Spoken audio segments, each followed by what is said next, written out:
The Sun is right there. It contains 99.8% of all the mass in our solar system. Its gravity holds everything from Mercury to the most distant comets.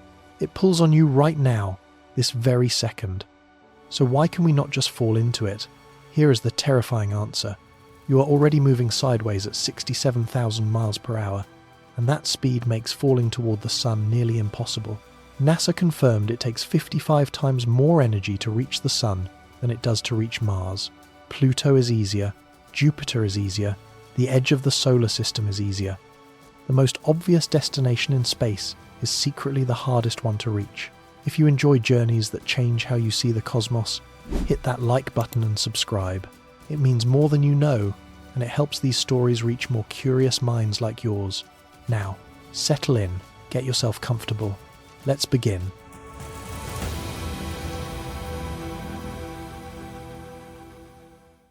Look up. On any clear day, the Sun dominates your entire sky. It is the largest object you will ever see with your unaided eyes. It is so bright you cannot even glance at it without pain. Its warmth touches your skin from 93 million miles away, crossing that distance in just 8 minutes and 20 seconds. It is so massive that you could fit 1.3 million Earths inside it and still have room left over.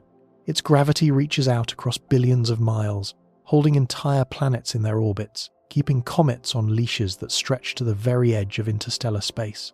The Sun contains 99.8% of all the mass in our entire solar system. Everything else, every planet, every moon, every asteroid, every grain of dust, every spacecraft humanity has ever launched, all of it combined makes up the remaining 0.2%. The Sun is not merely the center of our solar system, it is the solar system. Everything else is loose change. So, here is the question that sounds so simple it barely seems worth asking. If the Sun is that massive, if its gravitational pull is that overwhelming, why can we not just drop something into it? Why can we not aim a rocket straight at it and let gravity finish the job? After all, gravity is what the Sun does best. It pulls, it attracts, it holds everything. A spacecraft fired toward the Sun should accelerate faster and faster, dragged inward by the most powerful gravitational field for light years in every direction. It should be the easiest trip in the solar system. Point your rocket at the biggest target in the sky and let nature take its course. This is one of the most dangerous misconceptions in all of space science, and nearly everyone believes it. People have suggested launching nuclear waste into the Sun to get rid of it forever. People have imagined sending probes directly into the solar surface to study it up close. The logic seems bulletproof. The Sun is right there, it is enormous, and it is pulling on everything around it. Falling into it should be as natural as dropping a stone into a well, but it does not work that way. Not even close. The Sun is one of the hardest places in the entire solar system to actually reach. Not because it is far away, not because its heat is too intense. Those problems are real, but they come later.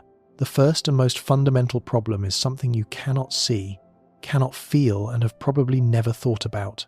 It is the reason you are alive right now, and it is the single greatest obstacle standing between any spacecraft and the surface of our star. You are not standing still. Right now, as you hear these words, you are moving. Not slowly, not at highway speed, not at the speed of a jet aircraft. You are moving at approximately 67,000 miles per hour. That is roughly 30 kilometers per second. It is fast enough to cross the entire continental United States in about 2.5 minutes. You do not feel it because everything around you, the air, the ground, the buildings, every molecule on the surface of the Earth, is moving at exactly the same speed in exactly the same direction. There is no wind, no vibration, no sensation of velocity, but the speed is real, and it is enormous. This is Earth's orbital velocity. It is the speed at which our planet travels around the Sun, not toward it, not away from it, but sideways. Perpendicular, Earth is racing along its orbital path at this tremendous speed every second of every day, and it has been doing so for roughly 4.5 billion years. This sideways motion is not incidental. It is not a minor detail. It is the entire reason Earth exists as a planet, instead of as a smear of molten rock on the surface of the Sun. Without this sideways velocity, Earth would have fallen into the Sun billions of years ago. Gravity would have pulled it straight in, and our world would never have formed. Here is where the problem begins. Everything on Earth shares this velocity. You share it. The air above you shares it. Every rocket sitting on a launch pad shares it. The moment a spacecraft lifts off from the surface of our planet, it is already moving sideways at 67,000 miles per hour relative to the Sun. That speed does not vanish when the rocket clears the atmosphere. It does not disappear when the spacecraft escapes Earth's gravity. The sideways velocity is baked in, inherited, inescapable. A spacecraft launched from Earth carries Earth's orbital motion with it the same way a ball thrown from a moving car carries the car's speed. Now, imagine aiming that spacecraft directly at the Sun. You fire the engines, you point the nose straight toward that blazing disk in the sky. The rocket accelerates. It picks up speed. It hurtles sunward. But the entire time it is flying toward the Sun, it is also moving sideways at 67,000 miles per hour. That sideways component does not go away just because you aimed the rocket in a different direction. The spacecraft follows a curved path, not a straight one. It arcs toward the Sun, passes near it, and then swings right back out again on the other side. It does not hit the Sun. It does not fall in. It misses. Think of it this way. Imagine you are standing on a moving train traveling at full speed. You throw a ball out the window, aiming directly at a pole beside the tracks. To you, it looks like the ball is heading straight for the pole, but to someone standing on the ground watching, the ball is also moving forward at the speed of the train. It curves past the pole and lands somewhere far down the track. The ball never hits its target because it carries the train's forward motion with it. Replace the train with Earth, the ball with a spacecraft, and the pole with the Sun, and you have the fundamental problem of solar missions. The only way to make the ball hit the pole is to throw it backward, against the motion of the train, hard enough to cancel the train's speed completely. Then the ball drops straight down with no sideways motion, and it hits the target. The same principle applies to reaching the Sun. The only way to fall directly into the Sun is to cancel Earth's orbital velocity entirely. You have to launch a spacecraft backward against Earth's direction of travel at 67,000 miles per hour. Then, and only then, will the spacecraft have zero sideways motion. Then, and only then, will it fall straight inward, pulled by the Sun's gravity with nothing to deflect its path. 67,000 miles per hour. That is the price of admission to the Sun, and it is a price that makes the most powerful rockets ever built look inadequate. Consider what that number actually means in the context of space travel. To escape Earth's gravity and enter orbit around our planet, a rocket needs to reach approximately 17,500 miles per hour. That is already a staggering speed, requiring enormous engines burning tens of thousands of pounds of fuel. To escape Earth's gravitational pull entirely and enter an independent orbit around the Sun, a spacecraft needs to reach roughly 25,000 miles per hour relative to Earth.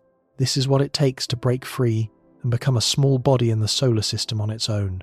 To reach Mars, a spacecraft needs a velocity of approximately 29,000 miles per hour. That is barely more than the escape velocity. Mars is relatively cheap to reach in terms of energy. You leave Earth, you pick up a little extra speed, and you coast outward on a gentle arc until you arrive at the red planet roughly 7 months later. It is not easy, but it is achievable with a single moderate-sized rocket. Now compare that to the Sun. To cancel Earth's entire orbital velocity and fall straight in, a spacecraft would need to shed 67,000 miles per hour of sideways motion. That is more than double the speed required to escape Earth. It is more than double what New Horizons needed to reach Pluto, the most distant major target any spacecraft has ever visited. NASA confirmed this arithmetic before launching Parker Solar Probe. It takes 55 times more energy to go to the Sun than it does to go to Mars. 55 times. The Sun, the nearest star, the object that dominates our sky, costs 55 times more energy to reach than a planet 200 million miles farther away. This number is not an exaggeration. It is not a rough estimate. It is the direct consequence of orbital mechanics, the branch of physics that governs how objects move through space under the influence of gravity.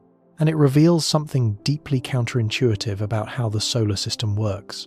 Distance is not the primary measure of difficulty in space. Speed is. Specifically, the speed you need to add or subtract to change your orbit. Going outward from the Sun, away from its gravity, requires adding speed. Going inward toward the sun requires subtracting speed. And subtracting speed costs just as much energy as adding it. The fuel does not care which direction you burn it. A rocket engine pointed backward to slow you down consumes just as much propellant as one pointed forward to speed you up. But Earth already gave you an enormous velocity for free, and most of it points in exactly the wrong direction if your destination is the sun. This is the fundamental trap. The sun's gravity is not the obstacle. The sun's gravity is immense, and it is pulling on you constantly. If you could somehow stop moving, stop all your sideways motion and just hover in space at Earth's distance from the sun, gravity would do the rest. You would accelerate inward, picking up speed, and you would crash into the solar surface in roughly 65 days. 65 days. That is worth lingering on, because the journey itself would be remarkably undramatic for most of its duration. For the first several weeks, almost nothing visible would happen. You would hang in space at Earth's distance, 93 million miles from the sun with zero velocity. The sun would look exactly as it does from your backyard. A bright disk, small enough to cover with your outstretched thumb, and then you would begin to fall. The acceleration would be gentle at first. At Earth's distance, the sun's gravitational pull produces an acceleration of only about 6 millimeters per second. That is roughly 1/16th of 1% of the gravity you feel standing on Earth's surface. Imperceptible. You would not feel yourself moving. For the first week, you would cover less than 1,000,000 miles. Barely 1% of the total distance. The sun would look no different. You would see no change. You would feel no motion. Falling toward the most massive object in the solar system would begin with the most anticlimactic experience imaginable. But gravity is patient, and acceleration compounds. During the second week, you would cover more ground than the first. During the third, more than the second. Each day, the sun's pull grows stronger because you are closer, and each day, your velocity increases because you have been accelerating continuously since the moment you stopped. By the fourth week, the sun would begin to look noticeably larger. By the fifth, it would dominate a significant portion of your sky. By the sixth week, you would be falling at over 60,000 miles per hour, and the sun would be growing visibly larger with each passing day. The final days would be terrifying. Inside Mercury's orbit, the acceleration becomes savage. The sun's gravity at 10 million miles out is roughly 85 times stronger than at Earth's distance. You would be plummeting at tens of miles per second, then hundreds, watching the sun swell from a disk into a blazing hemisphere that fills half your view.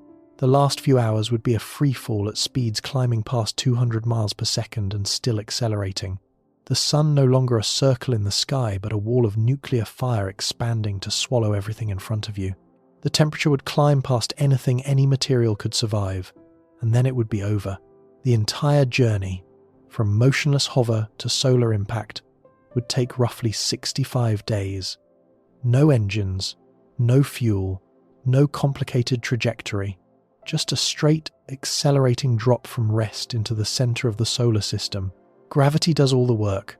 The fall is simple, direct, and inevitable once you have stopped moving sideways. That is the maddening part. Gravity wants to pull you in. The problem is that you cannot stop moving. Earth gave you 30 kilometers per second of sideways velocity, and removing it requires a rocket engine burning a staggering amount of fuel that no current launch vehicle can carry. To understand just how excessive this sideways speed is, consider what happens at the surface of the sun itself. The escape velocity from the sun's surface, the speed needed to break free from solar gravity entirely, is approximately 618 kilometers per second. That is terrifyingly fast. But at Earth's distance from the sun, the escape velocity drops to approximately 42 kilometers per second. Earth's orbital velocity of 30 kilometers per second is a large fraction of that. Our planet moves at about 70% of the local solar escape velocity.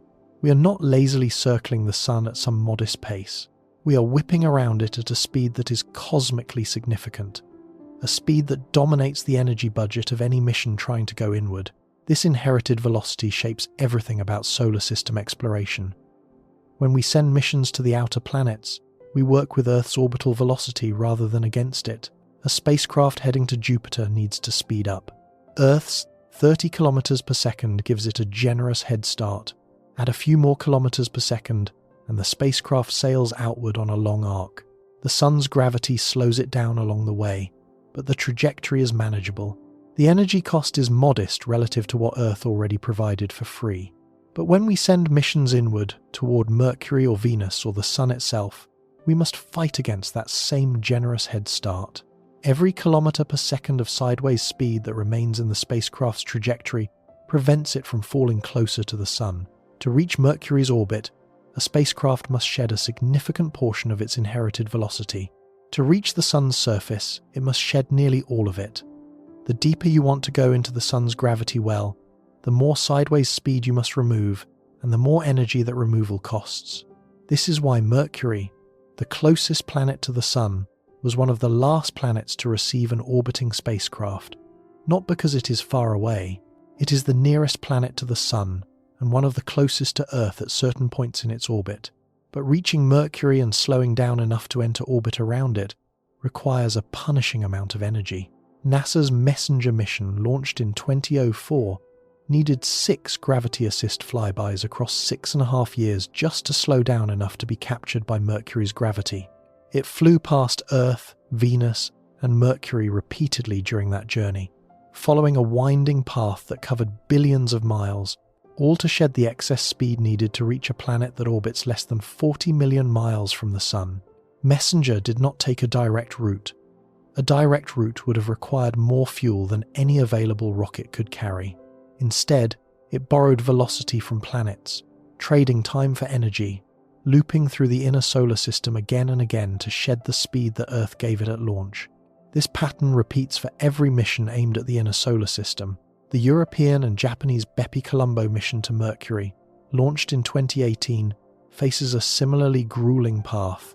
It will not settle into orbit until 2026, spending roughly 8 years in transit just to reach the smallest planet in the solar system. The reason is always the same.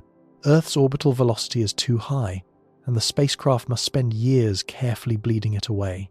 The situation becomes even more extreme when the destination is the Sun itself. Mercury orbits at about 36 million miles from the Sun. The Sun's visible surface sits at about 432,000 miles from its center. The difference between reaching Mercury and reaching the Sun is the difference between shedding most of your sideways speed and shedding virtually all of it. It is the difference between an extremely difficult mission and a nearly impossible one. And yet this entire problem is invisible to anyone standing on the ground looking up at the sky. You wake up in the morning, the sun rises, it arcs overhead, it sets in the evening. It looks serene, stationary, patient.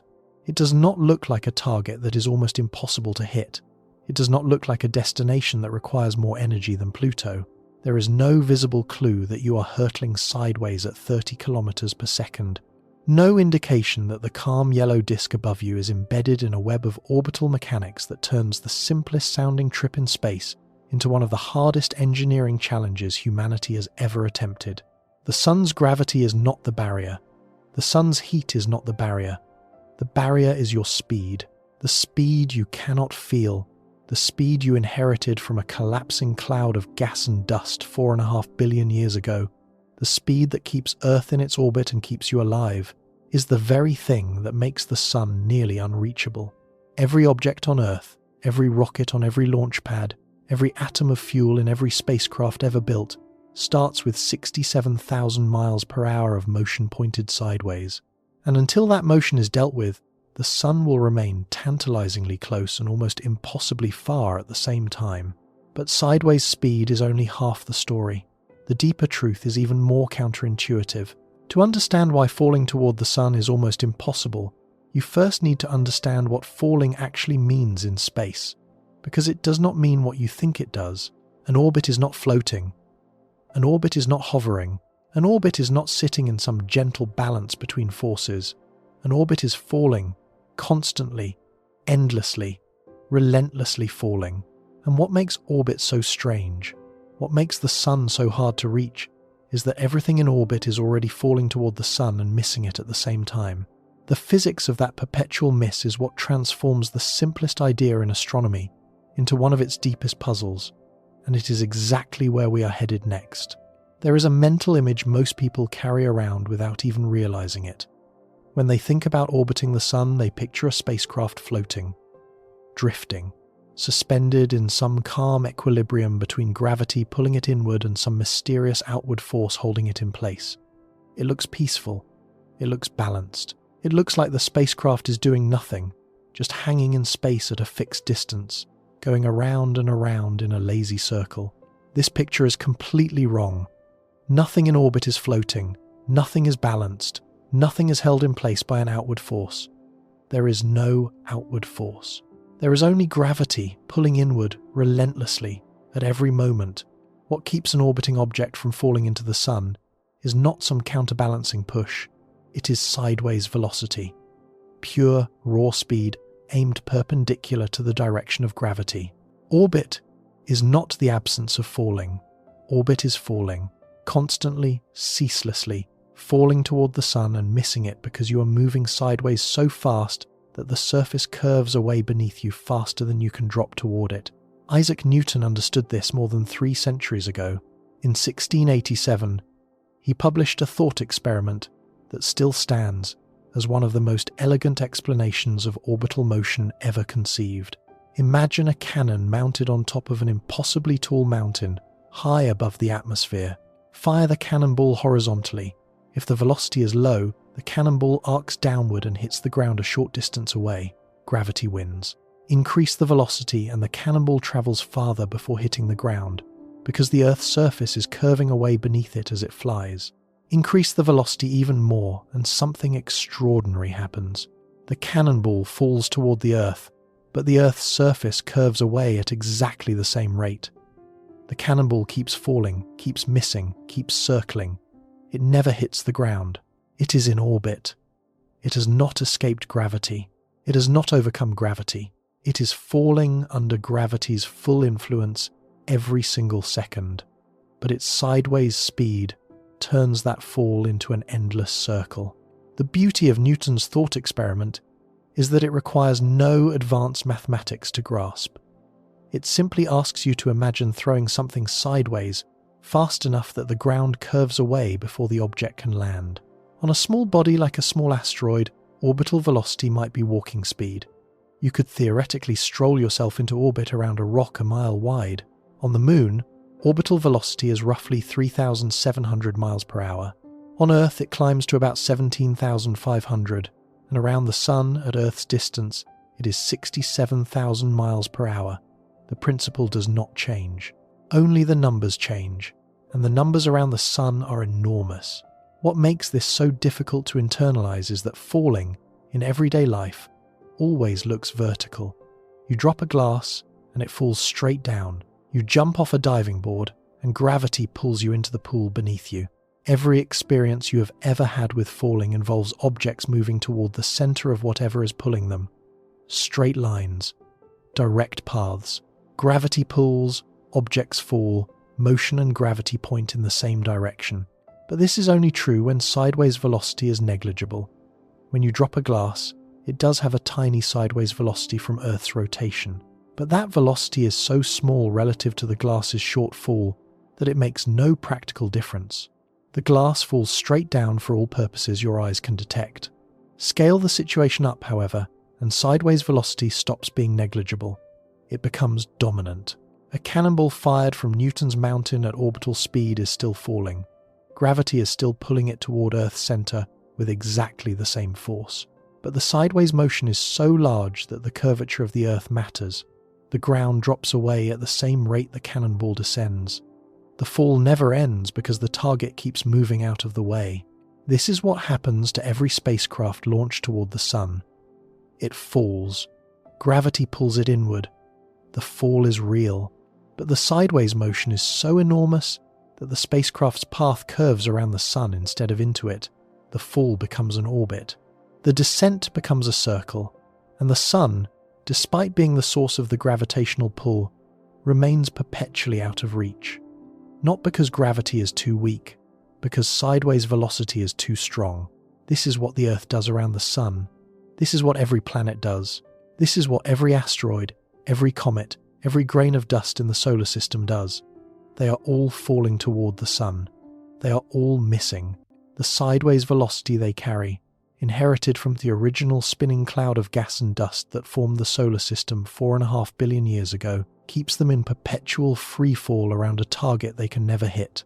Now here is where it gets strange. If you want to change an orbit, if you want to move a spacecraft from one orbit to a different one, you do not point your engines where you want to go. You change your speed. And the relationship between speed and orbital height is the opposite of what your brain expects. If you speed up in orbit, you do not stay at the same altitude and just move faster. You rise. Your orbit gets larger. The extra speed pushes you outward into a higher, wider path around the sun. This is how spacecraft reach the outer planets. They speed up, and their orbit expands outward, carrying them away from the sun toward Jupiter, Saturn, and beyond. But if you slow down in orbit, the opposite happens. You do not stay at the same altitude and just crawl along more slowly. You fall. Your orbit shrinks. You drop inward, closer to the sun. Removing speed causes you to sink into a lower orbit. This is the fundamental rule of orbital mechanics, and it inverts everything your ground-level intuition tells you. On the surface of the Earth, slowing down means you stop. In orbit, slowing down means you fall. On the surface of the Earth, speeding up means you go farther. In orbit, speeding up means you climb to a higher path. The entire logic of motion is flipped upside down once gravity and sideways velocity replace friction and solid ground. This inverted logic is exactly why reaching the sun is so hard. To fall inward toward the sun, a spacecraft must slow down. It must shed its sideways orbital velocity. The more velocity it sheds, the deeper it falls. And as we established, Earth gave every spacecraft launched from its surface a starting sideways velocity of approximately 30 kilometers per second. That is not a trivial amount to shed. That is a colossal velocity, and removing it requires burning enormous quantities of fuel in the direction opposite to your orbital motion. You are not thrusting toward the sun. You are thrusting backward against your direction of travel, decelerating, bleeding off the inherited speed that keeps you in orbit. Every kilometer per second you remove lets you fall a little closer, but the cost in fuel climbs steeply with every increment. Space engineers measure the difficulty of any mission using a concept called delta V. Delta V is the total change in velocity a spacecraft needs to accomplish its mission. It is the universal currency of spaceflight. Every maneuver, every orbit change, every planetary arrival costs a certain amount of delta V, and every kilogram of fuel produces a limited amount of it. Bigger delta V budgets require bigger rockets, more fuel, more mass, more cost. The delta V budget determines whether a mission is feasible or phantasmal. Reaching low Earth orbit from the ground costs roughly 8 kilometers per second of delta V. That is already punishing. It is the reason rockets are 90% fuel by mass. To escape Earth's gravity entirely and enter orbit around the Sun costs an additional 3 to 4 kilometers per second. Reaching Mars on a standard transfer orbit costs a total delta V from low Earth orbit of roughly 4 kilometers per second. That is manageable with a medium-sized rocket and a few months of coasting. Now consider the Sun. To cancel Earth's orbital velocity completely, to drop all 30 kilometers per second of sideways motion and fall straight into the Sun, requires approximately 30 kilometers per second of delta V on top of what it took to leave Earth. That is roughly 7 to 8 times the delta V needed to reach Mars. It is more delta V than any single existing rocket stage can deliver. Even the most powerful chemical engines, burning the most energetic propellants available, cannot produce enough velocity change to send a meaningfully sized spacecraft directly into the Sun. And here is where the numbers become truly staggering. In rocketry, delta V does not scale linearly with fuel. It scales exponentially. This is because of something called the rocket equation, and it is merciless. Every additional kilometer per second of delta V requires exponentially more fuel, because the rocket must carry not just the fuel for the final burn, but also the fuel to accelerate the fuel it will burn later. Fuel carries fuel carries fuel. The masses stack up with terrifying speed. A mission requiring 3 kilometers per second of delta V might need a rocket that is 50% fuel by mass. A mission requiring 6 kilometers per second might need 80% fuel. A mission requiring 30 kilometers per second would need a rocket so dominated by fuel that the actual spacecraft would be a rounding error, a speck of metal buried under a mountain of propellant so vast it defies practical engineering. This is not a theoretical problem. This is the real physical reason that no space agency has ever launched a spacecraft on a direct trajectory into the sun. It is not that nobody thought of it.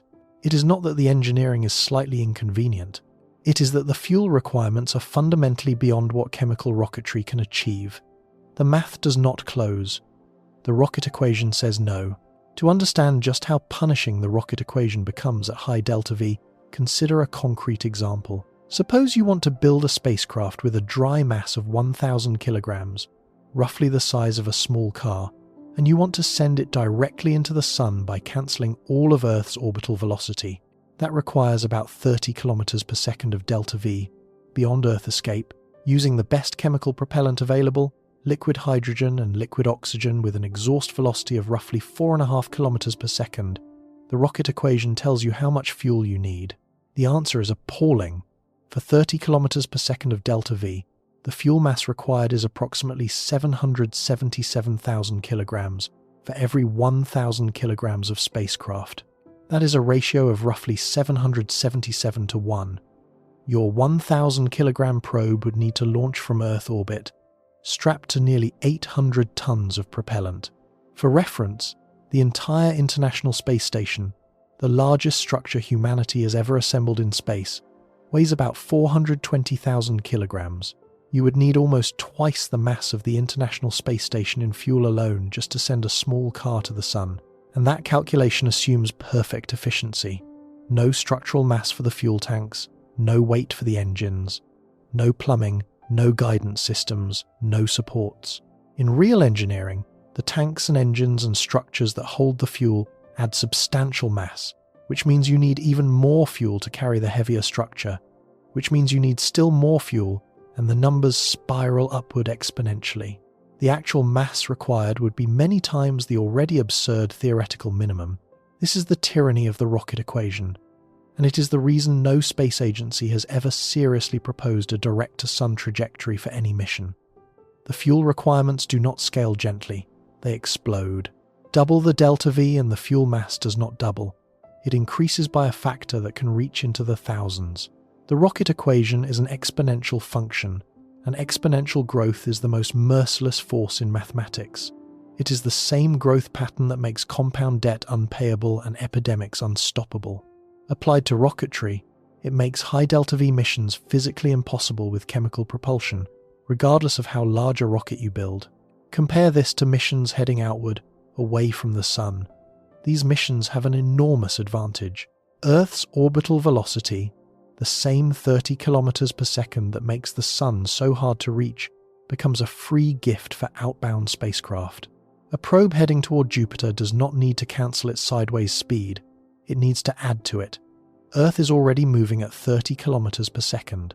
Add another 10 or 15, and the spacecraft sails outward on a long sweeping arc that reaches Jupiter, Saturn, or beyond. The sun's gravity slows the probe along the way, but the energy cost is manageable because Earth gave the spacecraft a massive head start in the right direction. This creates one of the most counterintuitive truths in all of space exploration. Pluto, a tiny frozen world nearly 5 billion miles from the sun, is energetically cheaper to reach than the sun itself. Not slightly cheaper, dramatically cheaper. NASA's New Horizons spacecraft, launched in 2006, left Earth at approximately 36,000 miles per hour. That was fast enough to reach Jupiter in just over a year and Pluto in 9.5 years.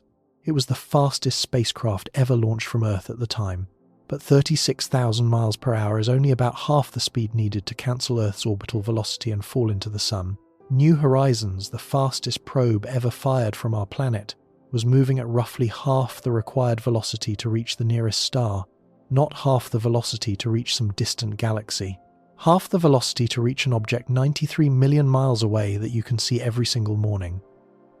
The edge of the solar system is closer, in terms of energy cost, than the center. This asymmetry is baked into the architecture of the solar system itself. Earth orbits at a middle distance from the sun, and its orbital velocity reflects that position. Planets closer to the sun orbit faster. Mercury, the closest planet, races around at about 29 miles per second, roughly 47 kilometers per second. Planets farther from the Sun orbit slower. Neptune crawls along at about 3.4 miles per second. Earth sits in between, moving at about 18.5 miles per second. This speed is high enough that reaching the outer planets requires only modest additions to our velocity, but low enough that reaching the inner planets requires substantial subtractions. And reaching the Sun itself requires subtracting almost everything. There is another layer of strangeness here that deserves attention.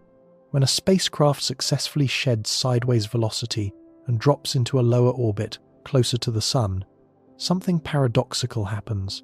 It speeds up, not because it fired its engines, because gravity accelerated it during the fall. An object in a lower orbit moves faster than an object in a higher orbit. Mercury orbits faster than Earth. Earth orbits faster than Mars. The International Space Station, orbiting just a few hundred miles above Earth's surface, circles the planet every 90 minutes at about 17,500 miles per hour. A satellite in a much higher orbit, like the geostationary satellites used for television and weather, takes 24 hours to complete one orbit at a much lower speed of about 7,000 miles per hour. Lower means faster. To see how strange this is, imagine two spacecraft orbiting the Sun. One orbits at Earth's distance, 93 million miles out, moving at about 67,000 miles per hour. The other orbits at half that distance, roughly 46 million miles from the Sun, deep inside the orbit of Venus.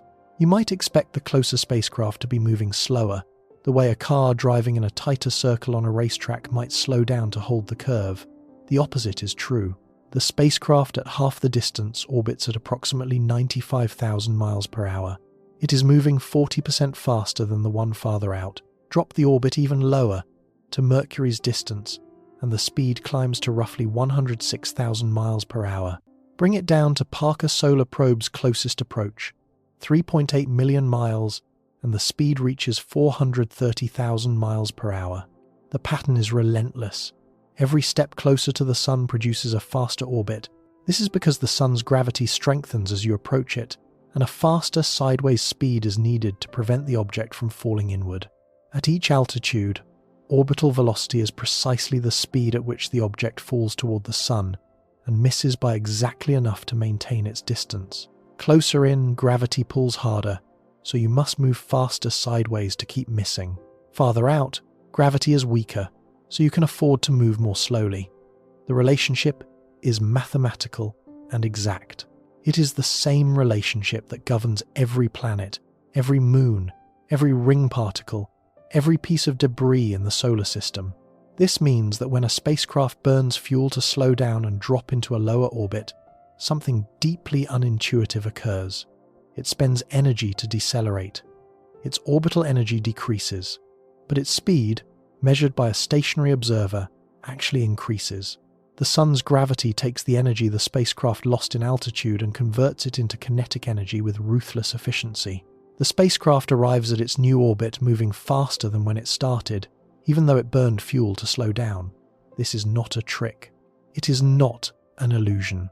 It is a direct consequence of how gravity trades height for speed in a way that has no analogue in everyday ground-level experience. This creates a deeply counterintuitive sequence of events for a sun-bound spacecraft. You slow down to fall inward, but as you fall, you speed up. You arrive at your new, lower orbit moving faster than you were in your original higher orbit. You burned fuel to decelerate, and the result is that you are now going faster than before. This is not a contradiction. It is the natural consequence of trading gravitational potential energy for kinetic energy. As you drop closer to the Sun's gravity converts your altitude into speed. You lose height but gain velocity. This is exactly what happens to Parker Solar Probe, the only spacecraft ever sent deliberately into the Sun's outer atmosphere. At its closest approach, just 3.8 million miles from the Sun's visible surface, it travels at approximately 430,000 miles per hour. That makes it the fastest human-made object in history. Yet it did not achieve that speed by accelerating outward with powerful engines. It achieved it by slowing down, shedding sideways velocity through years of gravity assists, and letting the Sun's gravity pull it inward faster and faster as its orbit shrank. Think about what this means. The fastest object humanity has ever created got that way by decelerating. It reached record-breaking speed by removing energy from its orbit, not adding it. Speed and energy are not the same thing in orbital mechanics. A spacecraft screaming past the Sun at 430,000 miles per hour has less orbital energy than a spacecraft lazily orbiting at Earth's distance. Less energy, more speed. Lower orbit, faster motion. The Sun's gravity converts the lost altitude into blistering velocity, and the result looks like acceleration but is actually the consequence of deliberately and painstakingly slowing down. This orbital speed paradox illuminates why solar missions are so different from every other type of space exploration. When we send a probe to Jupiter, we add energy. The probe speeds up, climbs outward, and arrives at Jupiter moving relatively slowly because the Sun's gravity has been dragging against it the whole way. When we send a probe toward the Sun, we remove energy. The probe slows down, drops inward, and arrives near the Sun moving incredibly fast because gravity has been accelerating it the whole way. In both cases, the rocket engines at launch are doing the critical work. But for an outbound mission, the engines are your ally, adding speed in the direction you want to go. For an inbound mission, the engines are fighting your own motion, subtracting speed that Earth forced upon you. The difficulty compounds when you consider what happens if you want to not merely fly past the Sun, but actually reach it. A flyby is hard enough. You must shed enough sideways velocity to bring your closest approach within a few million miles. But a direct impact, an actual collision with the solar surface, requires shedding nearly everything. Your trajectory must carry essentially zero sideways velocity at the point of contact. Any remaining tangential speed, even a small fraction of what you started with, will cause the spacecraft to curve away, swinging around the Sun and climbing back outward instead of hitting it. Gravity does not pull you straight in unless you have eliminated the motion that makes you miss.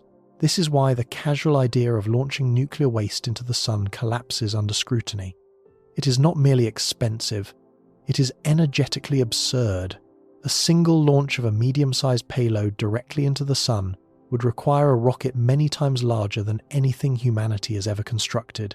The fuel costs would dwarf the budgets of entire national space programs. Even a small payload, a few hundred kilograms, would demand a launch vehicle dwarfing anything ever built, consuming more propellant than the payload weighs by a factor of hundreds. The idea sounds simple only to someone who has never calculated the delta V. The orbital mechanics make it fatal to propose seriously. But the energy problem is only the beginning of the story. Even if you could somehow generate the delta V required, the trajectory would take time. A spacecraft shedding its sideways velocity gradually, through engine burns spread across its orbit, does not drop straight in. It enters a series of progressively smaller orbits, each one dipping closer to the Sun before climbing back out. This means the spacecraft must survive multiple close passes, enduring increasing heat and radiation with each inward dip. The Sun's surface temperature is approximately 10,000 degrees Fahrenheit. Its outer atmosphere, the corona, paradoxically reaches temperatures of several million degrees. A spacecraft on a shrinking orbit must face these conditions repeatedly, not just once. Yet even this thermal nightmare is secondary to the energy problem. Engineers can build heat shields. They can design materials that withstand thousands of degrees. They can orient spacecraft to keep sensitive instruments in shadow. These are extraordinary challenges, but they are solvable challenges. The orbital mechanics problem, the sheer amount of velocity that must be removed, is the harder constraint. Heat does not prevent you from reaching the Sun. Orbital speed prevents you from reaching the Sun. Heat is what you face after you have already solved the harder problem of getting there. This ordering of challenges is something almost nobody outside of aerospace engineering intuitively grasps. Ask a random person why it is hard to reach the Sun, and they will say the heat. It is too hot. The spacecraft would melt. This answer is understandable, and it is not entirely wrong. The heat is real and it is severe, but it is the second problem, not the first. The first problem, the one that shapes every mission design and dominates every trajectory calculation, is speed. Inherited, stubborn, 67,000 mile per hour sideways speed that must be painstakingly bled away before gravity can do its work. Consider an analogy from everyday life. Imagine you are on a merry-go-round spinning at tremendous speed. You want to reach the center pole. It is right there, just a few feet away. But you cannot walk straight to it because the spinning motion is flinging you outward.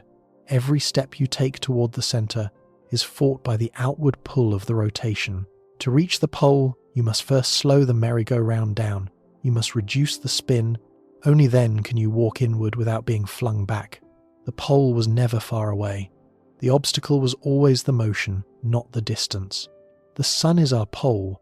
Earth's orbit is our merry-go-round. The spin is our 67,000 miles per hour of sideways velocity. The distance to the sun is not the problem. 93 million miles sounds like a lot, but spacecraft routinely cross distances of billions of miles. Distance is manageable. What is not manageable, at least not with brute force, is the speed. And this is the key insight that transforms the sun from the easiest sounding destination in the solar system into one of the hardest. The clearest way to see this inversion is to line up real missions side by side and compare their journeys. Every number that follows comes from actual spacecraft, actual trajectories, actual flight times. The pattern they reveal is striking. Start outbound. New Horizons launched in 2006 and reached Pluto in 9.5 years, crossing nearly 5 billion miles. It used a single Jupiter gravity assist to add speed and spent most of its journey coasting, barely touching its engines. Voyager 2 launched in 1977 and reached Neptune in 12 years, crossing roughly 4.5 billion miles. It used gravity assists at Jupiter, Saturn, and Uranus, each one adding speed and flinging it farther outward. Both missions covered billions of miles in under a decade and a half, using gravity assists that accelerated them in the direction they already wanted to go. Now look inbound. Then consider Messenger. As we saw earlier, reaching Mercury took 6.5 years despite Mercury being one of Earth's nearest neighbours. The contrast with outbound missions is stark. New Horizons covered 5 billion miles to Pluto in 9.5 years using gravity assists that added speed. Messenger spent roughly the same number of years reaching a planet a fraction of the distance away, using gravity assists that removed speed. The outbound probe accelerated toward its target. The inbound probe decelerated toward its target. Same technique, opposite direction, comparable duration, wildly different distances. Bepi Colombo, launched in 2018 toward the same destination, will arrive in 2026 after roughly 8 years of flight and 9 separate gravity assist flybys. 8 years and 9 planetary encounters to reach the closest planet to the Sun. By contrast, the Mars Perseverance rover launched in 2020 and landed on Mars 7 months later. 1 launch. No gravity assists. 7 months. Mars is farther from the Sun than Mercury by every measure of distance, yet reaching it took a fraction of the time because the velocity change required was so much smaller. And then there is Parker Solar Probe itself. Launched in 2018 on one of the most powerful rockets ever used for a planetary mission, it still needed 7 Venus gravity assists across nearly 7 years to shed enough sideways speed to reach its target orbit. 7 years and 7 planetary encounters just to approach the Sun, the largest and most gravitationally powerful object within light years. Perhaps the most striking example of all is Ulysses, a joint ESA and NASA mission designed to study the Sun from above its poles. Ulysses did not fly toward the Sun, it flew to Jupiter first. The spacecraft launched in 1990 and travelled outward for 16 months, crossing nearly 500 million miles away from the Sun to reach Jupiter. There, a gravity assist from the giant planet flung Ulysses out of the flat plane where the planets orbit and into a steep trajectory that looped high over the Sun's north and south poles. A mission whose entire purpose was to observe the Sun had to begin by flying 5 times farther from it than Earth. There was no shortcut. No direct path from Earth to a polar solar orbit existed within the energy budget of any available rocket. The only way to study the Sun from above was to visit Jupiter first and borrow its gravity to reshape the orbit. The Sun-observing mission went to Jupiter. The logic of orbital mechanics demanded it. The pattern is unmistakable. Outbound missions use gravity assists to go faster and reach distant targets in reasonable time. Inbound missions use gravity assists to go slower and still take just as long to reach targets that are right next door. The asymmetry is not a coincidence. It is the direct, inescapable consequence of launching from a planet that moves at 30 kilometers per second around the Sun. That speed is a gift for outbound travel and a curse for inbound travel. It is the invisible hand that shapes every trajectory ever flown and makes the layout of mission timelines look upside down compared to a simple distance chart. Orbital mechanics does not care about your intuition. It does not care that the Sun is bright and close and obvious. It does not care that gravity seems like it should do all the work. The math is indifferent to human expectation, and the math says that falling toward the Sun requires solving an energy problem so severe that it defeated engineers for decades. The Sun was first proposed as a spacecraft destination in 1958, the same year NASA was founded. It took 60 years of technological development before a mission was finally capable of reaching its outer atmosphere. That mission, Parker Solar Probe, did not solve the energy problem through brute force. No rocket exists that could carry enough fuel for a direct assault on the Sun's orbital velocity barrier. Instead, the mission's designers found a different path. They found a way to cheat the rocket equation, a way to borrow energy from a planet and use it to slow the spacecraft down gradually over years. They found a trick so clever that it turned an impossible energy budget into a merely extraordinary one. That trick involves a planet, a series of precisely calculated close encounters, and the patient art of using gravity itself to undo what gravity created. How they did it, and why it took 7 close encounters with Venus spread across nearly 7 years to accomplish what no rocket engine could do alone, is the story that comes next. Engineers are stubborn people. When the math says something is impossible with brute force, they do not give up. They find a way around the math. And the way around the Sun's impossible energy budget came from one of the most elegant tricks in the history of spaceflight, a trick that uses gravity itself, the same force that created the problem, to solve it. The concept is called a gravity assist. Most people have heard the term. Most people think they understand it. A spacecraft flies near a planet. The planet's gravity flings it forward, and the spacecraft speeds up for free. That is the popular version. And for outbound missions, it is roughly correct. When Voyager 2 flew past Jupiter in 1979, Jupiter's gravity grabbed the spacecraft, whipped it around, and hurled it outward faster than it arrived.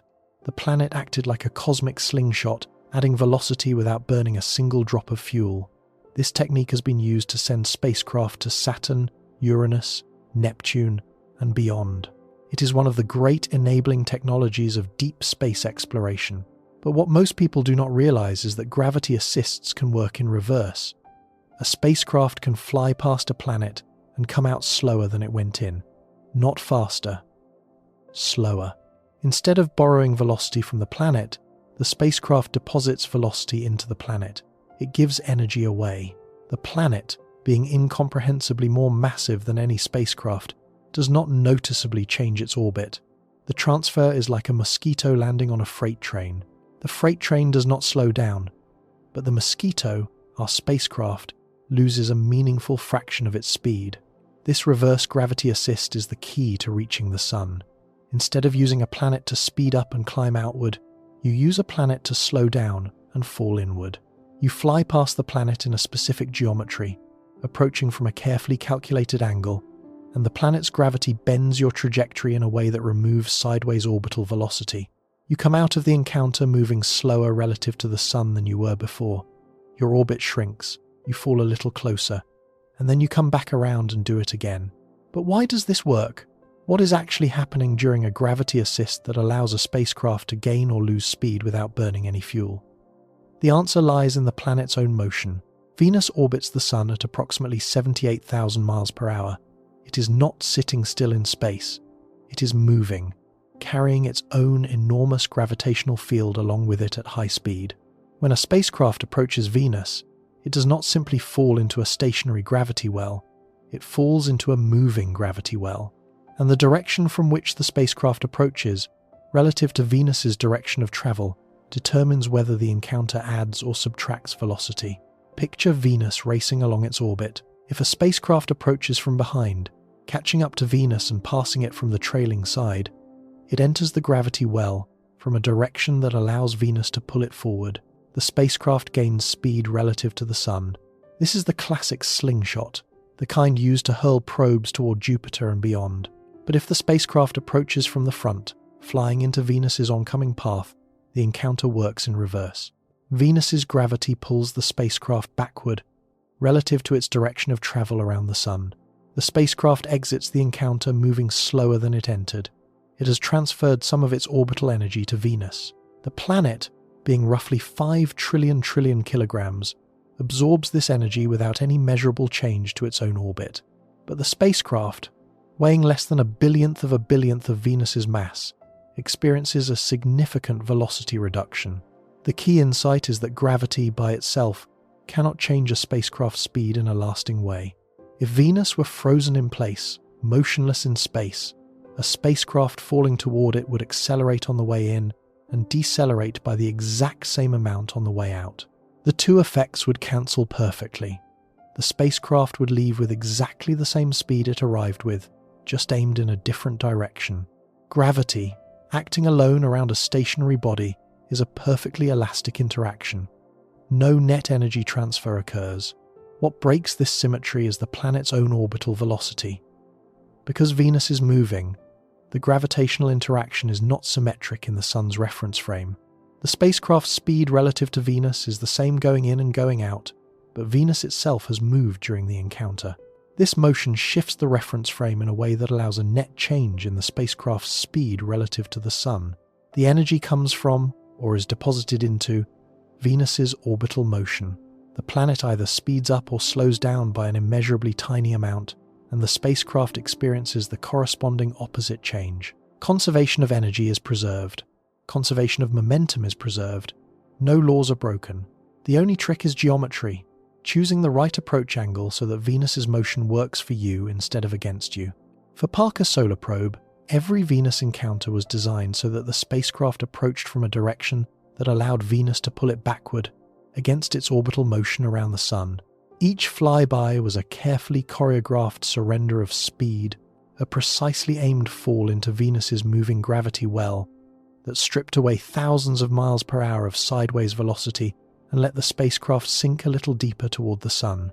No fuel burned, no engines fired, just gravity and geometry, working in concert across millions of miles of empty space. This is exactly how Parker Solar Probe reaches the Sun. Not through raw engine power, not through some revolutionary propulsion system, through patience, precision, and the borrowed gravity of Venus. Parker Solar Probe launched on August 12, 2018, from Cape Canaveral aboard a Delta IV Heavy rocket, one of the most powerful launch vehicles in the world. But even the Delta IV Heavy was not enough. The mission required a third stage, an additional solid rocket motor bolted on top of the already enormous rocket, just to give the spacecraft enough initial velocity to begin its journey. The total launch energy was immense. NASA described it as 55 times the energy required for a Mars mission. That staggering figure reflects the depth of the problem. Even with one of the largest rockets available and an extra booster stage, Parker Solar Probe could not reach its target orbit directly. The rocket gave it a starting push, a ferocious shove toward the inner solar system, but it was not nearly enough to cancel all of Earth's sideways velocity. So the mission designers built something else into the trajectory. 7 encounters with Venus, spread across nearly 7 years. 7 carefully timed close approaches to our nearest planetary neighbour, each one designed to shave off a slice of the spacecraft's orbital speed. Not to speed it up, as Jupiter did for Voyager, to slow it down, to take away the sideways velocity that Earth had given it, and that no rocket could fully remove. The first Venus flyby occurred on October 3rd, 2018, less than 2 months after launch. Parker Solar Probe swept past Venus at a precisely calculated distance, and Venus's gravity reached out and twisted its trajectory. The encounter reduced the spacecraft's speed relative to the Sun by approximately 10%, roughly 7,000 miles per hour. In exchange, the closest point of its orbit dropped inward by about 4 million miles. One encounter, one gravitational handshake with Venus, and the spacecraft fell measurably closer to the Sun. But 7,000 miles per hour was only a fraction of what needed to be removed. Parker Solar Probe had to shed approximately 53,000 miles per hour of sideways motion to reach its final orbit. One Venus flyby removed 7,000.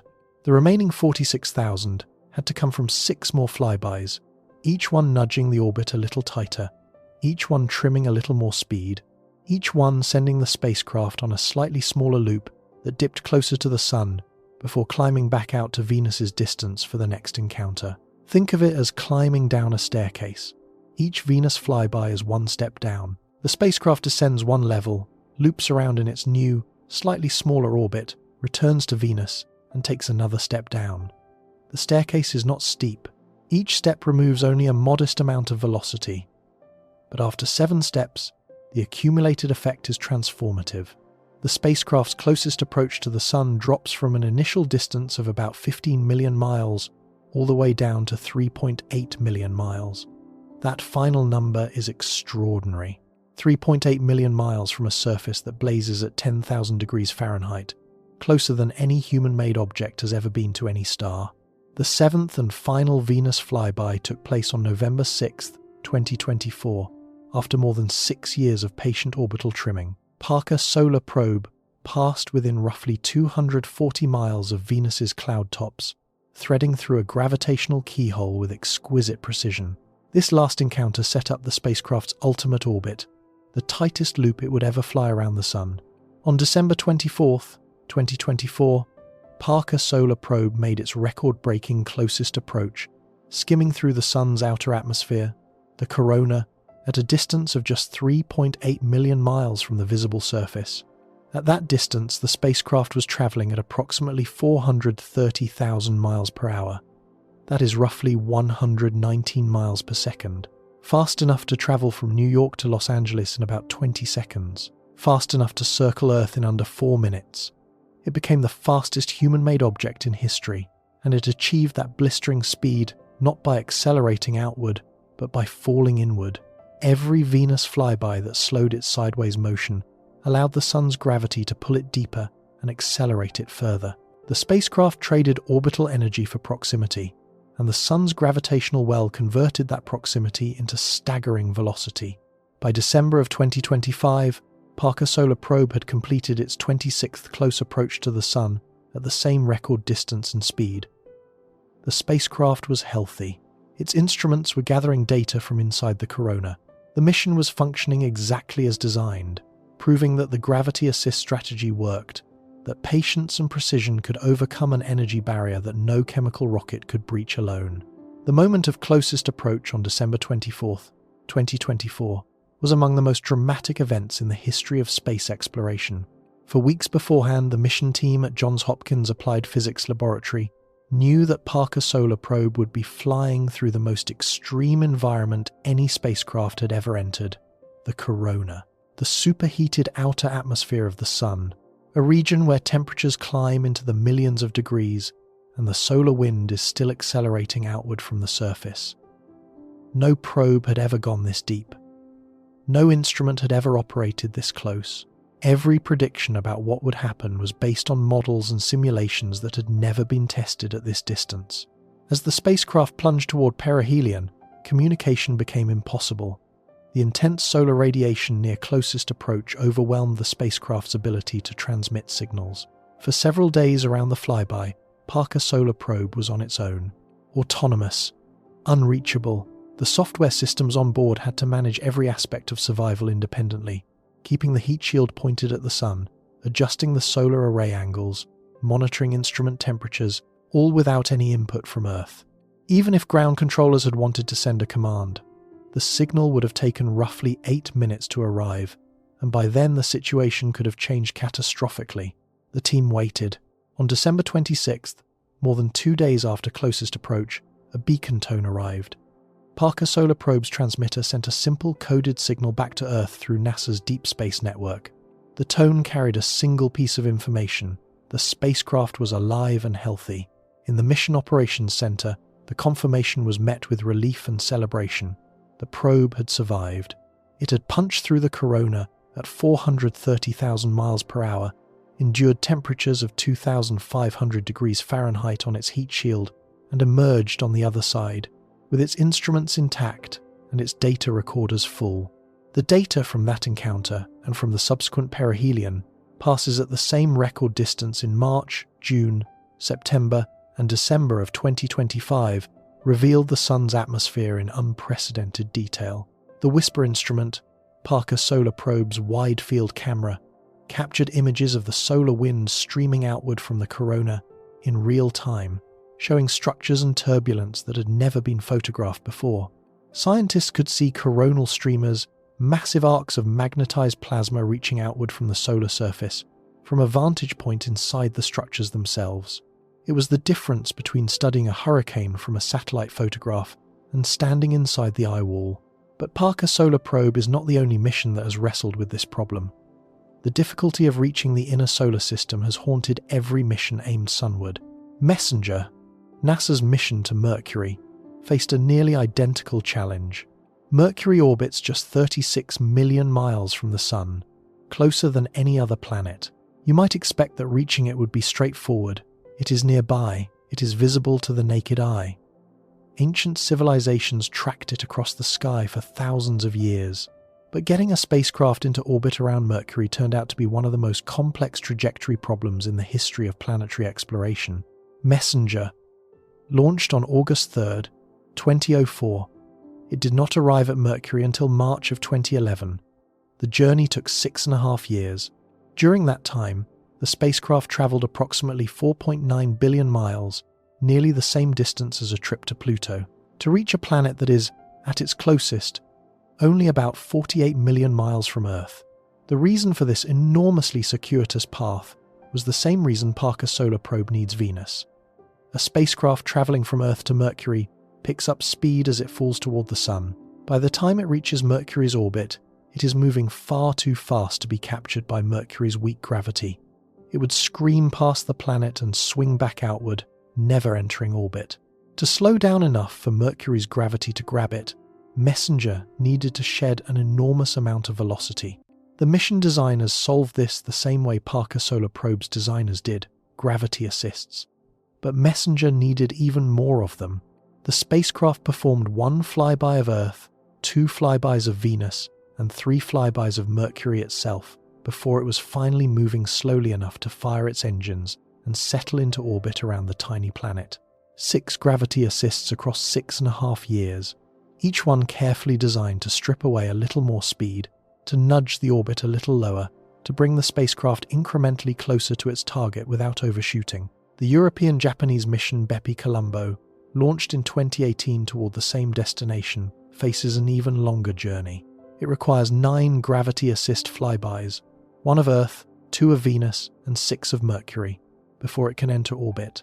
9 separate planetary encounters, stretching the transit time to approximately 8 years, all to reach a planet that sits less than 100 million miles away at its most distant. Meanwhile, ESA's Solar Orbiter, launched in February of 2020, is conducting its own gravity-assisted descent toward the Sun. Solar Orbiter does not aim to touch the corona like Parker Solar Probe. Its closest approach brings it to about 26 million miles from the Sun, roughly 1/4 of Earth's distance. But even this more modest goal requires multiple Venus gravity assists. The mission uses Venus repeatedly to reshape its orbit, not only pulling it closer to the Sun, but also tilting it out of the flat plane where most planets orbit, giving scientists an unprecedented view of the Sun's polar regions. By December of 2026, Solar Orbiter's 5th Venus encounter will push its orbital inclination to about 24 degrees, beginning the high-latitude phase of the mission. Each encounter trades time for trajectory, borrowing Venus's gravity to accomplish what engines alone cannot. The pattern is undeniable. Every mission aimed at the inner solar system, without exception, relies on gravity assists to manage the energy budget. Brute force does not work. Chemical rockets do not carry enough fuel. Ion engines, which are far more efficient, produce thrust so gentle that the maneuvers would take even longer. The gravity assist remains the only practical tool for shedding the sideways velocity that Earth bestows on every spacecraft launched from its surface. And the precision required for these encounters is extraordinary. A gravity assist is not a casual flyby. It is a threading of the needle at cosmic speeds. Parker Solar Probe's Venus encounters required the spacecraft to arrive at a specific point in space, at a specific time, traveling at a specific velocity, with an accuracy measured in miles across distances of millions. A tiny error in approach, angle, or timing could send the spacecraft into a wrong orbit, one too high or too low, potentially ruining the entire mission. The navigation teams at Johns Hopkins Applied Physics Laboratory, where Parker Solar Probe was designed and built, calculated these trajectories years in advance and adjusted them with small engine burns along the way, correcting for every minor deviation, ensuring each Venus encounter threaded the keyhole perfectly. Only after the orbital problem was solved, only after the trajectory was designed, the gravity assists were planned, the rocket was selected, and the velocity budget was closed, only then did engineers turn to the second great challenge of reaching the Sun: heat. The Sun's visible surface, the photosphere, has a temperature of roughly 10,000 degrees Fahrenheit. But the outer atmosphere, the corona, is paradoxically far hotter, reaching temperatures of several million degrees. This inversion is one of the great unsolved mysteries of solar physics, and one of the primary scientific motivations for sending Parker Solar Probe into the corona in the first place. The spacecraft does not touch the surface. At its closest, it passes through the corona at 3.8 million miles out, a distance that places it well within this superheated outer atmosphere. At that distance, the Sun is not a disk in the sky. It is a wall of light and heat that fills a significant portion of the spacecraft's field of view. The intensity of sunlight at Parker Solar Probe's closest approach is approximately 475 times what we experience on Earth's surface. The temperature on the sunlit side of the spacecraft's heat shield reaches approximately 2,500 degrees Fahrenheit. That is hot enough to melt steel, hot enough to melt many common aerospace alloys, hot enough to destroy any conventional spacecraft in minutes. Parker Solar Probe's heat shield, officially called the Thermal Protection System, is a masterpiece of materials engineering. It is a disk approximately 7.5 feet in diameter and roughly 4.5 inches thick. It is made of carbon composite, a sandwich of carbon fiber surrounding a core of carbon foam. This foam is 97% air, which makes it an extraordinarily effective insulator. The sunward face of the shield is coated with a white ceramic paint designed to reflect as much incoming heat as possible. Behind the shield, in its shadow, the spacecraft and its instruments operate at relatively comfortable temperatures, sometimes as cool as 85 degrees Fahrenheit. The temperature difference between the front and back of the shield spans more than 2,400 degrees across just 4.5 inches of material. But the shield can only work if it stays pointed at the Sun. Every moment of every orbit, the shield must face the incoming sunlight. If the spacecraft rotated even slightly, if the shield tilted and exposed the instruments behind it, the mission would end within seconds. Parker Solar Probe carries autonomous software that monitors the Sun's position and adjusts the spacecraft's orientation in real time, keeping the shield locked in place without waiting for commands from Earth. At closest approach, the light travel time between Earth and the spacecraft is roughly 8 minutes. By the time ground controllers learned of a problem, the spacecraft would already be destroyed. The probe must protect itself. The solar panels present another thermal challenge. Parker Solar Probe carries 2 articulated solar arrays that extend out from behind the shield to generate power. As the spacecraft approaches the Sun, the panels would overheat and melt if fully exposed. To prevent this, the arrays retract behind the shield as the spacecraft gets closer, exposing only a small fraction of their surface. At closest approach, the exposed area is minimal, generating just enough power to keep the spacecraft alive. A liquid cooling system pumps coolant through the solar panels, carrying away excess heat and radiating it into space through dedicated radiators. These thermal solutions are brilliant. They represent decades of materials research and engineering development. They are the reason Parker Solar Probe can survive where no spacecraft has survived before. But none of them matter if the spacecraft cannot reach its target orbit. The heat shield protects the spacecraft at 3.8 million miles. But getting to 3.8 million miles required 7 Venus gravity assists over nearly 7 years. The thermal protection system is the armor. The gravity assists are the road. Without the road, the armor is useless. This is the hierarchy of challenges that defines every mission to the Sun. First, solve the orbital mechanics. Find a trajectory that sheds enough sideways velocity to reach the desired distance. Design the gravity assists. Calculate the flybys. Close the energy budget. Only then, once you know where the spacecraft will go and how fast it will be traveling, do you engineer the thermal protection to survive the environment it will encounter. The previous record for closest approach to the Sun was held by Helios 2, a joint American-German spacecraft that reached approximately 27 million miles from the solar surface in 1976. To grasp how much closer Parker Solar Probe flies compared to Helios 2, NASA offered a scale model that makes the difference visceral. Imagine placing the Earth and the Sun on opposite ends of an American football field. The Sun sits on one goal line, Earth sits on the other, 100 yards away. At this scale, every yard represents roughly 930,000 miles. Helios 2, the previous record holder, reached approximately the 30-yard line.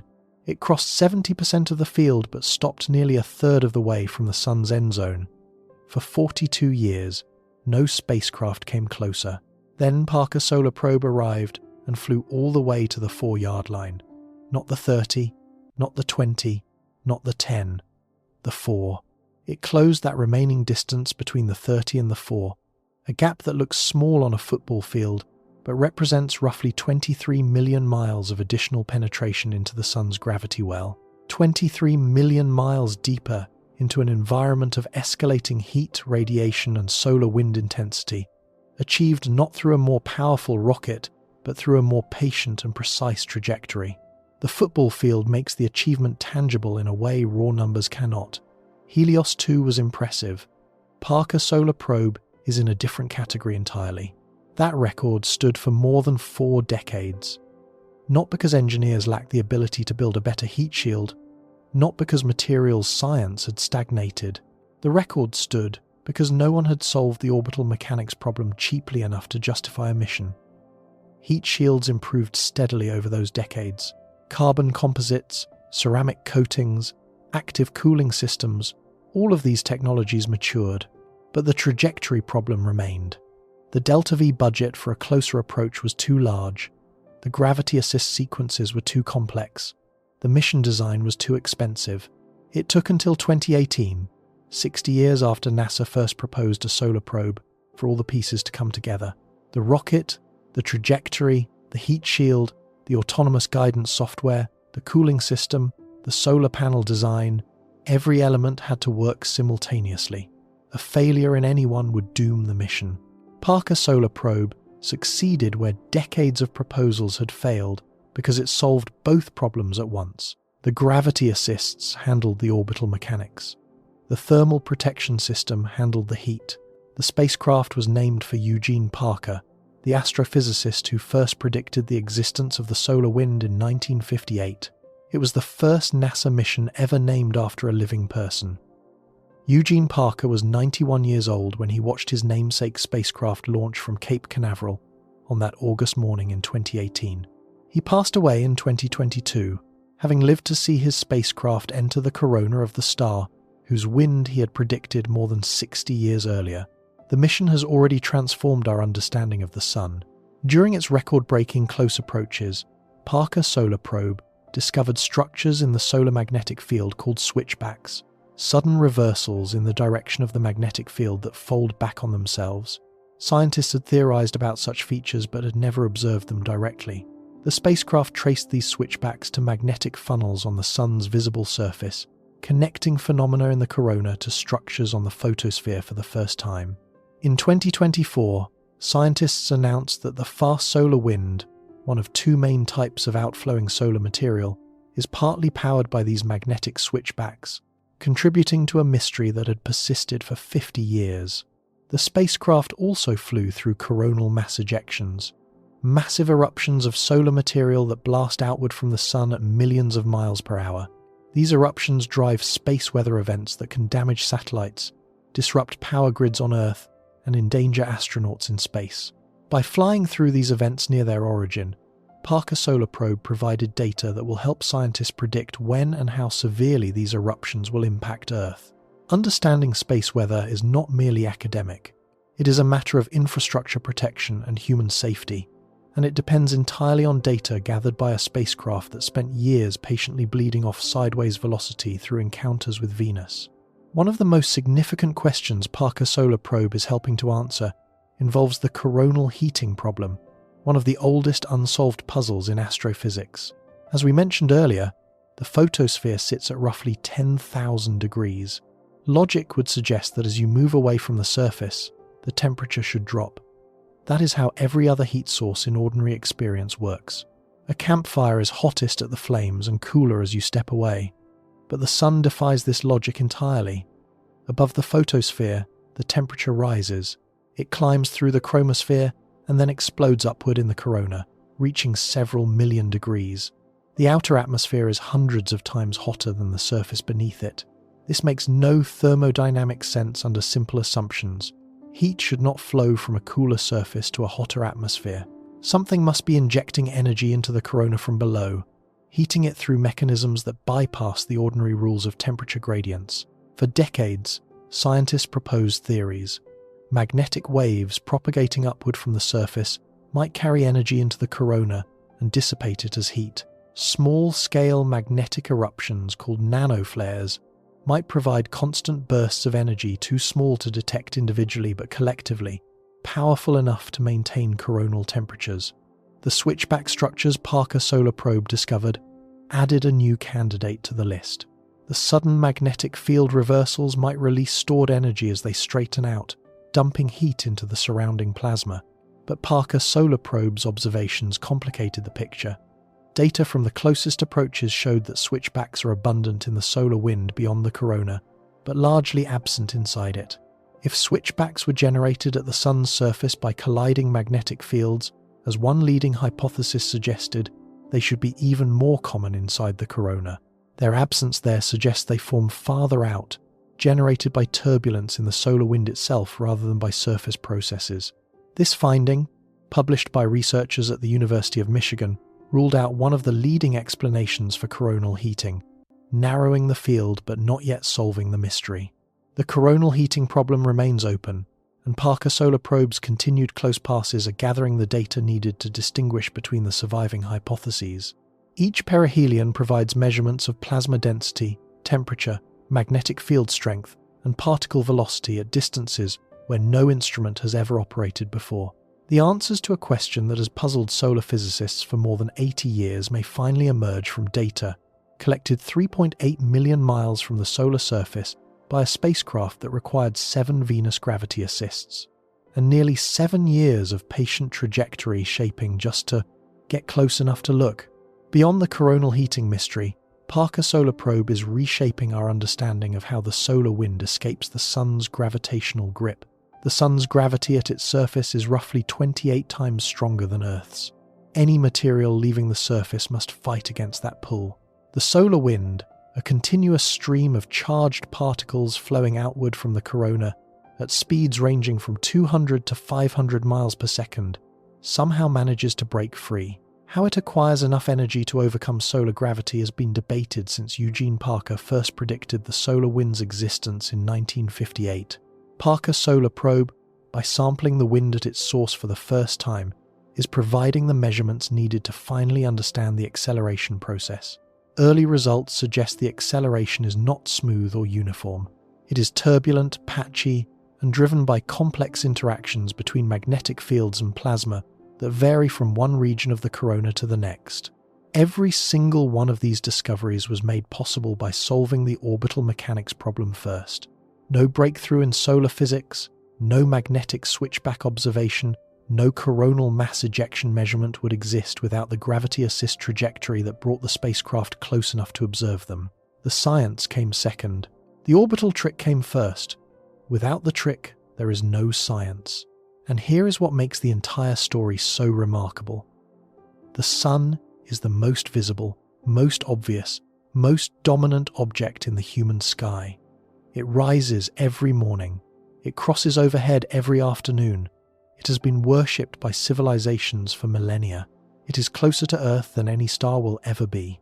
And yet we needed 60 years of technological development, one of the most powerful rockets ever built, a third stage bolted on for extra thrust, 7 precisely calculated Venus flybys spread across nearly 7 years, a 4.5-inch carbon composite heat shield, an autonomous guidance system, a liquid cooling loop, retractable solar arrays, and the entire accumulated expertise of NASA and Johns Hopkins Applied Physics Laboratory just to send a spacecraft the size of a small car into its outermost atmosphere, not to its surface, not into its core, into the corona, the thin halo of plasma that surrounds it. The sun is right there. It always has been. But reaching it required solving one of the hardest problems in orbital mechanics, overcoming one of the most severe thermal environments in the solar system, and exercising a level of engineering patience that spanned decades. The first problem, the one that took the longest to solve and consumed the most ingenuity, was not the heat, it was the speed, the 67,000 miles per hour of sideways motion that Earth gave to every spacecraft ever launched, and that Venus had to patiently, flyby by flyby, take away. What this means about our place in the solar system, about the hidden nature of the motion we carry, and about what it truly means to live on a world that moves, is what remains to be understood. There is a reason this story matters beyond rockets and heat shields and Venus flybys. The difficulty of reaching the sun reveals something unsettling about the nature of reality itself. We live on a world that is moving at a speed so enormous that it reshapes the meaning of direction, distance, and difficulty across the entire solar system, and we cannot feel any of it.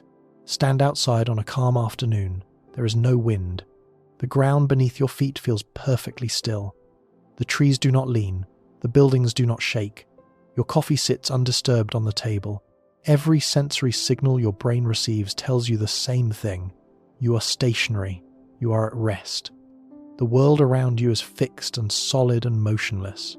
This is the most convincing illusion in all of nature, and it has deceived every human being who has ever lived. You are not at rest. You are riding the surface of a sphere that rotates at roughly 1,000 miles per hour at the equator. That sphere is simultaneously hurtling through space at 67,000 miles per hour around the sun. The sun itself is orbiting the center of the Milky Way at approximately 490,000 miles per hour, and the galaxy is drifting through the cosmos at speeds that climb into the millions when measured against the oldest light in the universe. You are stacked inside layers of motion, nested velocities piled on top of one another, and you feel none of them, not one. Your nervous system evolved on the African savanna to detect the movement of predators and prey across a few hundred yards. It did not evolve to perceive the orbital velocity of the planet beneath your feet. The speed is real, the sensation is absent, and that gap between reality and perception is the reason the sun seems like it should be easy to reach. This hidden velocity does not just affect spacecraft, it shapes the architecture of the entire solar system. Every object orbiting the sun carries sideways speed. Planets, asteroids, comets, dust grains, everything. This speed is not random. It was inherited from the vast rotating cloud of gas and dust that collapsed to form the sun and its planets 4.5 billion years ago. That cloud was spinning, slowly at first, and as it contracted under its own gravity, it spun faster. The same principle governs an ice skater pulling their arms inward. The tighter the collapse, the faster the spin. By the time the cloud flattened into a disk and condensed into planets, the material that formed those planets was moving at tremendous sideways velocity. Every world in the solar system was born with this legacy of spin. Every world inherited the angular momentum of the original cloud. Angular momentum is the technical name for this rotational inheritance, and it is one of the most fundamental conserved quantities in physics. It cannot be created or destroyed. It can only be transferred. The angular momentum of the ancient gas cloud did not vanish when the planets formed. It lives on in their orbits. Earth's 67,000 miles per hour is a 4.5 billion-year-old relic of a collapsing nebula. When you stand on the surface of this planet, you carry a fragment of that primordial spin in your bones. You are connected, through unbroken physics, to a rotating cloud of hydrogen that existed before the sun ignited. This connection has consequences. Angular momentum is what makes falling toward the sun so difficult. Because angular momentum resists inward motion, an object with sideways velocity cannot simply drop straight inward under gravity. The sideways motion curves the fall into an orbit. To actually fall inward, the angular momentum must be removed. It must be transferred somewhere else. Parker Solar Probe transfers its angular momentum to Venus during each gravity assist. Venus absorbs a tiny, immeasurable fraction of the spacecraft's orbital energy, and the spacecraft drops closer to the Sun. The angular momentum is not destroyed. It is given to Venus, which is so massive that the transfer is undetectable. But the principle is absolute. You cannot reach the Sun without giving your angular momentum to something else. The universe keeps its books balanced. This is why the casual suggestion of dumping nuclear waste into the Sun fails so completely. It is not merely expensive, it violates a deep principle of orbital physics. Every kilogram of material on Earth's surface carries Earth's angular momentum. Launching that material into the Sun means removing all of that angular momentum, and that removal costs energy, enormous energy. The fuel required to cancel the orbital velocity of even a modest payload dwarfs the mass of the payload itself. You would need to burn more fuel than the weight of the waste you are trying to dispose of, many times over. And every launch carries the risk of failure. Rockets explode, they veer off course, they break apart during ascent. A rocket carrying nuclear waste that fails during launch would scatter radioactive material across the ocean or the atmosphere. The environmental catastrophe you were trying to prevent by sending the waste to the Sun would instead be caused by the attempt to send it there. It is cheaper, safer, and more physically sensible to bury nuclear waste deep underground, where gravity holds it in place for free, than to fight the angular momentum of the entire planet to hurl it into the Sun. There is, however, one class of objects in the solar system that falls toward the Sun with almost no difficulty at all: sun-grazing comets. These ancient ice bodies plunge inward from the outermost reaches of the solar system, sometimes passing within a few 100,000 miles of the solar surface before swinging back out or disintegrating entirely. They do not need gravity assists. They do not need Venus flybys. They do not need rockets or clever trajectory designs. They simply fall. How is this possible when everything launched from Earth struggles so badly? The answer confirms the very principle that makes the Sun so hard for us to reach. Sun-grazing comets originate in the Oort Cloud, a vast shell of icy debris at the extreme outer edge of the solar system, roughly a light-year from the Sun. At that distance, orbital velocities are negligible. An object in the Oort Cloud might drift at only 100 meters per second relative to the Sun. Compared to Earth's 30,000, that is almost no sideways motion, almost no angular momentum.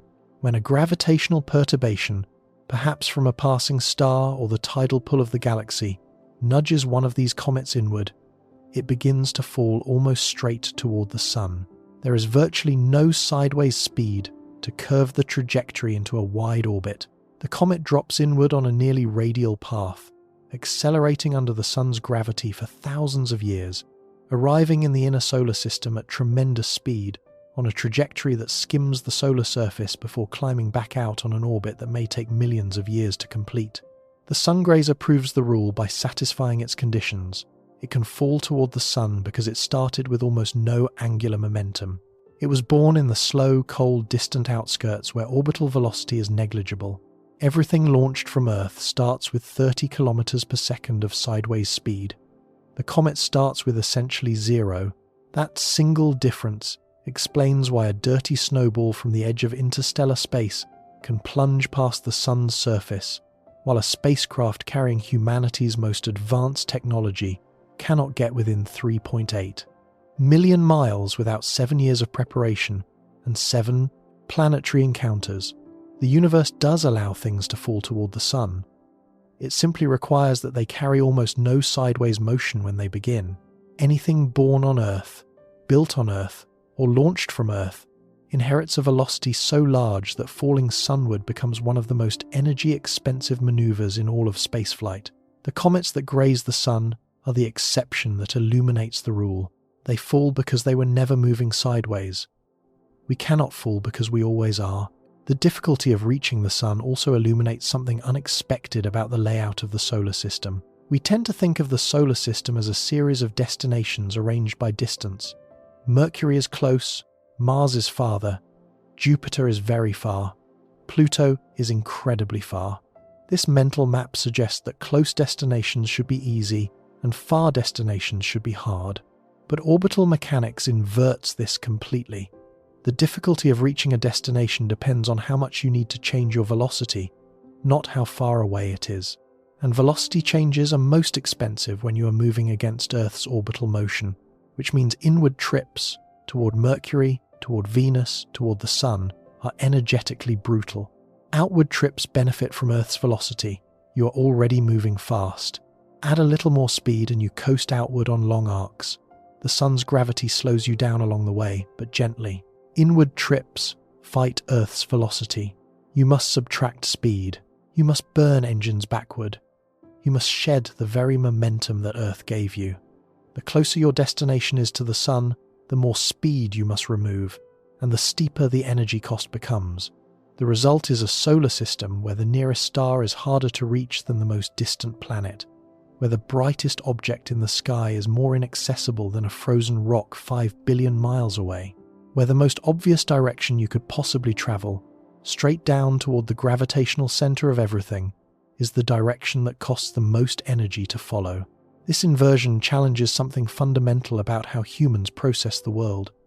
Our brains are wired to associate proximity with accessibility. Things that are close are easy to reach. Things that are far are hard. This heuristic works brilliantly on Earth's surface, where distance and difficulty are roughly proportional. Walking to the corner store takes less effort than walking to the next town. Driving across a city is easier than driving across a continent. The relationship between distance and effort is linear, intuitive, reliable. But in space, this relationship shatters. Distance becomes almost irrelevant. Velocity becomes everything. A destination 93 million miles away can be harder to reach than 14 billion miles away, because the velocity change required is larger. The brain's shortcut, the one that says close equals easy, leads to exactly the wrong conclusion when applied to the Sun. This is not merely an academic curiosity. It has practical consequences for the future of space exploration. As humanity begins to consider more ambitious missions throughout the solar system, the energy landscape of orbital mechanics will shape which destinations are feasible and which remain out of reach. Sending astronauts to Mars is already an enormous engineering challenge, but the Delta-V budget is manageable. Sending a probe to Jupiter's moons is within current capability. Even reaching the outer edge of the solar system, as Voyager 1 and 2 demonstrated decades ago, is achievable with existing technology and a well-timed gravity assist. But establishing a permanent presence close to the Sun, building solar observatories that hover within Mercury's orbit, or deploying solar power collectors at distances where sunlight is hundreds of times more intense than at Earth, these missions face the full fury of the angular momentum problem. Every kilogram sent sunward must have its Earth-inherited velocity removed. Every structure placed in a close solar orbit must be launched with enough energy to cancel a significant fraction of 30 kilometers per second. The inner solar system, despite being the most energy-rich region accessible to humanity, is also the most energy-expensive to reach. The power is there, the sunlight is there, the proximity is there, but the orbital mechanics stand in the way, demanding tribute in fuel and time before granting passage. Future propulsion technologies may eventually soften this barrier. Solar sails, which use the pressure of sunlight itself to accelerate or decelerate, could gradually spiral spacecraft inward toward the Sun without burning chemical fuel. Ion engines, which produce tiny thrust over very long periods, could slowly grind down a spacecraft's orbital velocity across months or years. Advanced concepts like laser-driven propulsion or nuclear thermal rockets could dramatically increase the delta-V available for a given mass of spacecraft. But none of these technologies eliminate the fundamental problem. They reduce the cost. They shorten the timeline. They make the mission more practical. The angular momentum still must be dealt with. The sideways velocity still must be removed. The universe does not grant exceptions to the conservation laws, no matter how clever the engineering becomes. There is a deeper strangeness here, one that goes beyond engineering and enters the territory of how we understand our place in the cosmos. For most of human history, the Sun was the center of spiritual and physical reality. Ancient civilizations built their religions around it. They oriented their temples toward it. They tracked its movement across the sky with monumental precision. constructing stone circles and pyramids aligned to solstices and equinoxes. The sun was the most important thing in the sky, and reaching toward it was an act of aspiration, of transcendence, of closeness to the divine. The Copernican revolution displaced Earth from the center of the universe, but it did not diminish the sun. If anything, it elevated the sun further. It became the true center, the gravitational anchor, the nuclear furnace that powered all life. The sun was no longer circling us. We were circling it, held in its gravitational embrace, dependent on its energy, defined by our relationship to it. The sun was the center of everything, and yet this center, this anchor, this furnace that we orbit and depend upon and see every single day, is one of the hardest places in the universe for us to physically reach. The object that dominates our sky, the source of all our energy, the gravitational master of our entire planetary system, sits behind an invisible wall of orbital velocity that took 60 years of engineering to even partially overcome. We did not land on its surface. We did not orbit close above it. We sent a spacecraft the size of a small car into its outermost atmospheric wisp, and that achievement required one of the most powerful rockets ever built, a decade of design and 7 encounters with another planet, spread across nearly 7 years. The sun has always been the most visible thing in the human sky. It was the first object our ancestors noticed, the most reliable presence in their world, the one constant that never disappeared. Civilizations rose and fell, continents drifted, ice ages came and went, and every morning the sun appeared. It was always there, it was always close, it was always reachable, or so it seemed. The great revelation of orbital mechanics is that closeness is an illusion. The sun is close in distance but remote in energy. It is near in space but far in velocity. It hangs in the sky like a lantern at the end of a hallway, but the hallway is spinning, and the spin carries you sideways past the lantern no matter how hard you walk toward it. What Parker Solar Probe accomplished is not merely a technical achievement. It is a kind of philosophical answer to a question humanity has been unconsciously asking since the first human looked up at the sun and wondered what it was. Can we reach it? Can we touch it? Can we get close to the thing that gives us life? The answer, it turns out, is yes. But only barely, only with extraordinary ingenuity, and only by understanding a truth about our own motion that is completely invisible to our senses. We live on a planet that moves, not gently, not slowly, violently fast, at speeds that dwarf every human experience of velocity. And that motion, that ancient inherited spin from a collapsing cloud of gas, defines what is possible and what is not. It makes Mars achievable and the Sun nearly unreachable. It makes Pluto accessible and Mercury punishing. It inverts the map of difficulty across the entire solar system, placing the nearest targets behind the highest walls and the farthest targets behind the lowest ones. Every mission ever flown, every trajectory ever calculated, every gravity assist ever performed, exists within the constraints of this inherited velocity. The solar system is not a flat map where you can drive in any direction with equal ease. It is a spinning disk where inward motion costs dearly and outward motion comes relatively cheap. The direction that looks easiest is the direction that costs the most. And here is the part that should stay with you long after this story ends. You carry this velocity right now. It is in your body. It is in the chair beneath you. It is in the air you breathe and the ground you stand on. You are moving at 67,000 miles per hour right now as you hear these words. You have always been moving at this speed. You were born moving at this speed. You will die moving at this speed. It is the most fundamental fact of your physical existence, and you have never once felt it. The sun does not push you away. Gravity does not prevent you from falling. There is no barrier, no wall, no shield keeping you from the sun.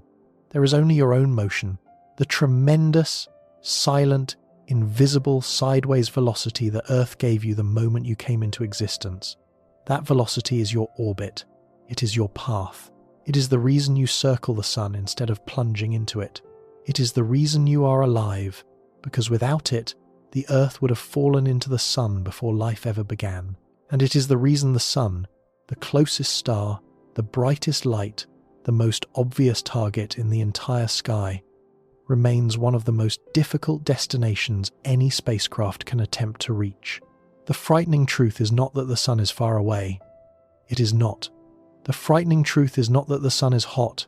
It is, but engineers can handle heat. The frightening truth is that the most obvious direction in the solar system, straight down toward the center, straight toward the gravity that holds everything together, becomes a trap the moment orbital motion is involved. You cannot fall towards something you are perpetually missing. You cannot drop into something you are endlessly circling. The sun's gravity is pulling you right now, has been pulling you every second of your life, and you have never moved 1 inch closer to it. Your sideways speed is perfectly, precisely, exactly enough to keep you falling around it forever. You live on a moving planet, hurtling through space at a speed you cannot feel, orbiting a star you cannot reach, held in place by a velocity you inherited from a cloud of gas that collapsed before the sun even existed. Every sunrise you have ever witnessed was made possible by the same physics that makes the sun almost impossible to visit.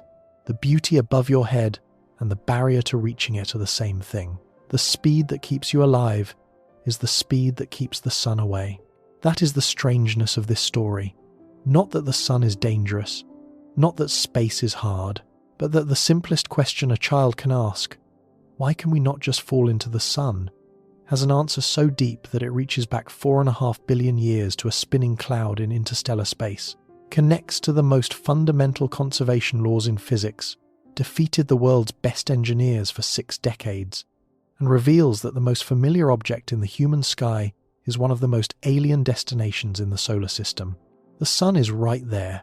It has always been right there, and reaching it required humanity to first understand something extraordinary about itself. We are not standing still. We have never been standing still.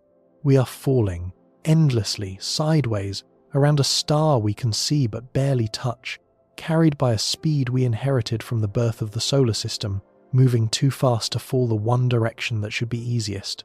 That is why falling toward the sun is almost impossible, not because the sun is far, not because the sun is hot, because you are already moving, and you have been since before you were born.